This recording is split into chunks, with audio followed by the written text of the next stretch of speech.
So we'll talk about the valuation of bonds payable. Basically, there's three things that can happen when a company issues a bond, and you remember that they are going to have to pay back a set amount that's specified on the bond indenture, the bond indenture agreement. And what they get for proceeds depends on the market conditions. What their bonds are selling for or what they're able to get for them on the market. So three things can happen. You can have the bonds issued at face value. They'll receive cash that is the same amount of what they have to pay back. And we say that the bond issue proceeds equal the face value of the bonds. Okay, and there's a couple of other things that can happen. When they issue the bonds, they can get less than they have to pay back. They're only going to get $98,000, and they're going to have to pay back $100,000. That's the second thing that can happen. The third thing that can happen, and I should draw a happy face or something, is they get more cash to work with than they have to pay back. Either way, they have to pay back that $100,000, or either of those three ways.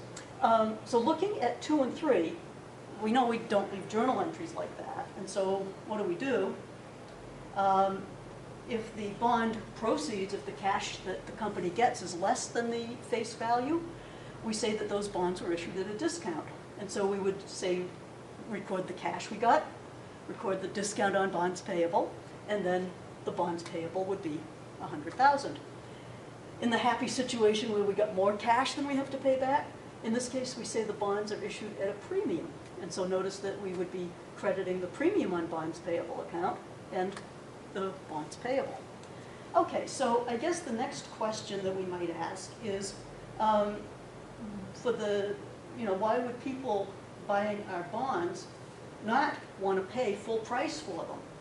Well, you have to remember the concept of a market and think about how things are. If you're going shopping and you've got things that are about the same and one costs a little more and one costs a little bit less, one's a better deal, the other's not, you're going to make a decision like that. Well, people make the same sort of decisions buying bonds when they're investing in the bonds. So chances are that if our company is only getting 98 when we issue bonds that we have to repay $100,000 on, that there's better bonds out there for companies of similar risk. So when the bond investors are looking at their options for buying bonds, maybe our interest rate, our stated interest rate, is a little lower. Maybe our company is a little riskier. And so our bonds aren't, kind of as good as some of the others out there, so they're going to sell at a discount. Okay, so that's the sort of unhappy situation.